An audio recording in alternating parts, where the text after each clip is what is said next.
Parashat Ekev. Ve'haya Ekev tishme'un. Parce que vous allez écouter mes mitzvot, alors Veshamar Hashem Elokecha et Abrit, et Ashua, et Chesed, Dieu observera et accomplira l'alliance, les promesses qu'il vous a faites. Le terme Ekev, Ekev veut dire parce que. Ça veut dire aussi le talon, Ekev. Et nos maîtres disent, Rashi le rapporte, Im ha-mitzvot chez Adam, dash be'akevav tishmeun, si vous observez les mitzvot qu'une personne néglige, piétine sous ses talons, alors à ce moment-là, je vous donnerai toutes les récompenses que je vous ai promis. Il y a une deuxième explication à ce terme Ekev, qui est à mettre en relation avec Ikveta dimshira, les talons de Mashiach. Les talons, on entend les talons de Mashiach dans notre génération. Avant que Mashiach n'arrive, notre génération est comparée aux talons.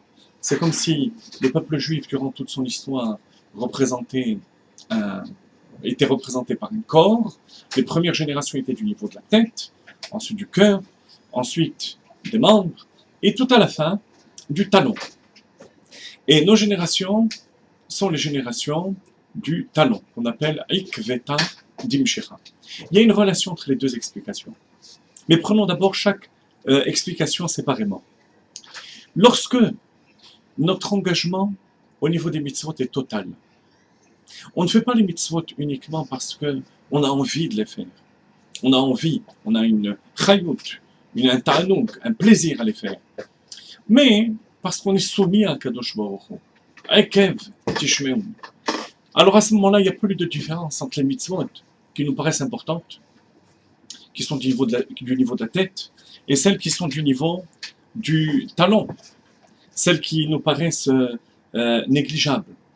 Toutes les mitzvot sont importantes, parce qu'on les accomplit avec Kabbalat Kol, avec soumission à Kadosh Baruch Hu. Et bien c'est à ce moment-là qu'Akadosh Baruch Hu nous donne toutes les brachot. Lorsqu'on accomplit la Torah et les mitzvot par soumission. Première explication. Deuxième explication. Lorsque on s'approche de Mashiach, le Midrash dit qu'Akadosh Baruch Hu a montré à Moshe Rabbeinu toutes les générations, Dor, Vedor Shav, avec les guides de ces générations. Lorsque Moshe Rabbeinu vit notre génération, il s'étonna de la grandeur de cette génération. Comment est-ce que Moshe Rabbeinu, avec sa génération, qui était d'Ordéa, la génération de l'esprit, peut s'étonner de la grandeur de notre génération, qui nous paraît tellement petite, insignifiante? Eh bien oui, c'est ce que le Midrash nous dit, que Moshe Rabbeinu s'est étonné, non pas de sa grandeur au niveau intellectuel, au niveau des sentiments, mais au niveau de la soumission.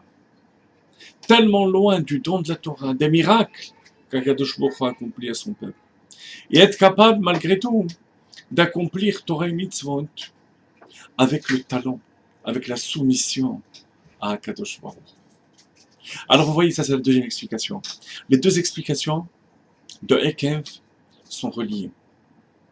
En fait, dans nos générations en particulier, celle de Ikveta Demshira, on a plus de capacité à accomplir la première explication, c'est-à-dire à faire Torah et Mitzvot par soumission totale et inconditionnelle à Akadosh Baruch Hu. Nos maîtres disent, et c'est rapporté dans le Hayom Yom, que Mashiach, qui aura le niveau le plus haut de la Neshama, Yechida, qui sera révélé. Nos maîtres disent qu'il y a 5 niveaux dans la Neshama: Nefesh, Ruach, Neshama, Chaya, Yechida. Nefesh, c'est David HaMelech. Ruach, Eliyahu Hanavi. Neshama, Moshe Rabbeinu. Chaya, Adam HaRishon. Yechida, Mashiach. Et avec ça, il sera Anav, Betachlit HaAnava, d'une humilité absolue. Parce que l'essence des choses ne peut être touchée que par l'annulation à Kadosh Baruch Hu. L'essence des mitzvot, comme le dit la première explication de Ekev, ne peut être touchée que par les mitzvot que l'on néglige, qui nous paraissent négligeables.